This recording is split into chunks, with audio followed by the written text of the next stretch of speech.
যাওয়া, খাওয়ানো, দাম সব কিছু করা। আর সব থেকে বকে হচ্ছে সেই গুরুদেব, সেই শিষ্য খুব বকা যাচ্ছে তাই করে গেল। আমার গুরুদেবের কাছে সে দুঃখ করছে, 26-28 বছর বয়স ছেলেটা, যে গুরুদেবের এত কিছু করে দিই, সব কিছু করে দিই, তাও গুরুদেব বকে। কালকে 4টে রুটি খাবো, রাতের বেলায় 2টো রুটি তুলে নিয়েছি, বলে অত রুটি খেলে ঘুম আসবে, ভজন হবে না, তাহলে 2 ঘন্টা বেশি ঘুমোতেই দেয় না। গুরুদেব বলছেন, আচ্ছা বলতো তোর কত গুরু ভাই আছে? অনেক।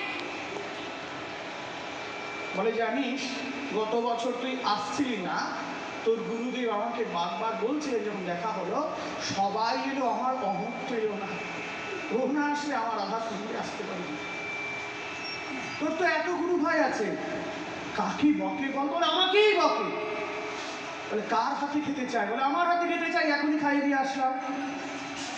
বলে ওপরে তুলিস নামাস, অন্য কেউ নাই? বলে অন্য কথা যায় না তো।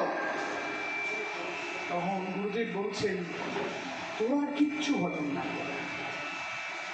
তুই বুঝিস না, তোকে হৃদয় দিয়ে ভালোবাসে। বকে কেন জানিস? ওই কোটি জন্মের যেটুকু পাপ আছে তার বাক্যের দ্বারা তো হৃদয় থেকে নিংড়ে নিয়ে চিরকালের মতো গোবিন্দ চরণে থেকে বলি এত শিষ্য থাকতে তোর নাম করবে কেন? তোর হাতে পেতেছে। একটা ভিডিও লঞ্চ হয়েছে, দেখবেন বিনোদ বাবার, গিরিগোপাল মামা সে ছিল সামনে, দেখবে এগুলো ইউটিউবে শুনবেন। বিনোদ বাবা যখন ইয়ং অবস্থায় ছিলেন, প্রভুপাদ তিনকড়ি গোস্বামী পাদের তো শিষ্য, মানে আমার গুরু মায়ের ঠাকুরটা হচ্ছে প্রভুপাদ তিনকড়ি গোস্বামী, সিদ্ধ মহাত্মা, সবাই জানেন। তো তার শিষ্য তো বিনোদ বাবা। শুনলেন, ধরুন কি সুন্দর বলছেন, বলে বিনোদ, হ্যাঁ, বলে পেচ্ছা করতে যাবো, যাবো বলে 1 ঘন্টা লেট যাবেন। রাত 2টোর সময় সমস্যা হচ্ছে, বিনোদ খিদে পেয়েছে, বলে এখন তো খেলেন, বলে না একটু রাত। বিনোদ বাবা হাসতেন, বলছেন তার মানে আমাকে ঘুমোতে দেবে না রাতে। আর এমনি এমনি বিনোদ বাবা হয়েছে? অত সস্তা, অত সহজ নয়। আমরা তো গুরু বাড়িতে সময় নেবে বুঝে শুনে 1 ঘন্টা ঘুরে চলে আসলাম, গাড়িতে যাবো, গাড়িতে চলে আসবো। ভজন এমনি হবে? শুনবেন এগুলো, খুব ভেসে যাবে চোখের জল। বলে আর যেটুকু ঘুমোবো, ঘুমাটা আমার ছোট, ওই গিয়ে খালি ঝাঁকুনি দেবে, আর ঘুমোবো কখন? আদর করে বলছেন যে আমার খুব প্রিয়, তো বিনোদ বাবা বলছেন আমার খুব প্রিয়। কি ঘুমবে? ঘুমাতেন কখন? বলে মন্ত্র সবের সময় একটু ঘুমিয়ে নিতাম।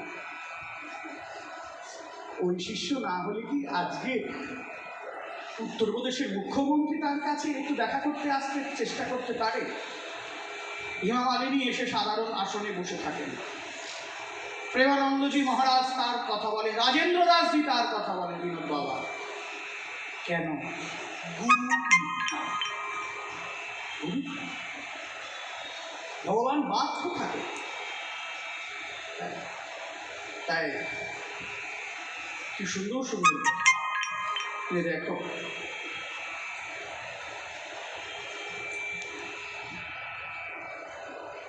বলছেন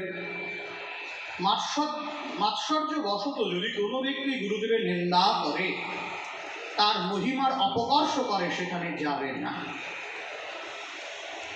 দৈবাৎ গুরু নিন্দা শুনলে কর্ণে হস্ত দিয়ে ভগবান শ্রীহরিকে স্মরণ করতে করতে সেই জায়গা ত্যাগ করবে।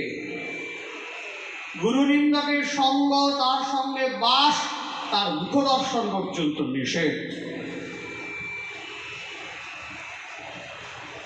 বললেন যদি করতে পারো তবে দেখবে কৃপা চলে আসবে।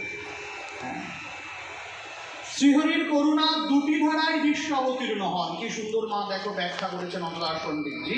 2টি ধারায়, একটি বৈষ্ণব আর একটা গুরুদেব। এই দুটো যদি তোমার ঠিক থাকে না, তো আর চিন্তা করতে হবে না, ভগবানকে ডাকতে হবে না, ও বেটা নিজে আসবে যে আমায় দেখ, আমায় দেখ। সত্যিই তাই।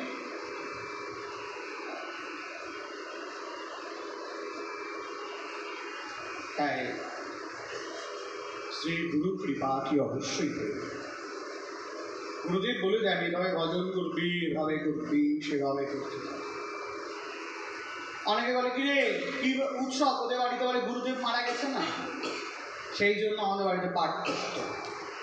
গুরুদেব মারা যায়, গুরুদেব দেহ রাখেন, গুরুদেব মারা যায়। গুরুদেব পাঠে একদিন শুনছিলাম নিগমানন্দের এক শিষ্যা, তার স্বামী মারা গেছে, তার মেয়ে আর মাতে হাওয়া করে কাঁদছে, আমাদের কেউ নেই, মারা যখন গেল বাবা, তাহলে এক কাজ করো, এই গুরুদেবের ছবি চিতায় একসঙ্গে জ্বালিয়ে দিয়ে আসে। এই মরাটা আগে যাচ্ছে আর সন্ধ্যাবেলা তো ঘোরাতে যাচ্ছে, আর মা মেয়ে গুরুদেবের ছবিটা হাতে নিয়ে ওই চিতায় জ্বালিয়ে দেবে। তখন স্বামী নিগমানন্দ পেছন থেকে ডাকছেন যে ওরে গুরু কখনো মরে না রে, গুরু কখনো মরে না, দেখ আমার দিকে চা, আমি এখনো আছি। তখন মা মেয়ে পেছন দিকে তাকিয়ে দেখছেন যে হ্যাঁ গুরুদেব হেঁটে আসছে। বিবেকানন্দ যখন শিকাগো যাচ্ছিলেন, অনেক রাতে যখন একা একা জাহাজের ডেকের ওপরে দাঁড়িয়ে আছেন, ভাবছেন যে কি দিয়ে কি করা যায়, সেই গভীর রাত্রে স্তরঙ্গ সমুদ্রের ওপর দিয়ে দেখছেন একজন একটা আলোক রশ্মি হাতে নিয়ে হেঁটে যাচ্ছে। কি ছিলেন তিনি? শ্রীরামকৃষ্ণ। রামকৃষ্ণ হেঁটে যাচ্ছেন জলের ওপর দিয়ে, বলছেন নরেন তোর চিন্তা নাইল, তোর চিন্তা নাই, তুই ভয় পাচ্ছিস কেন?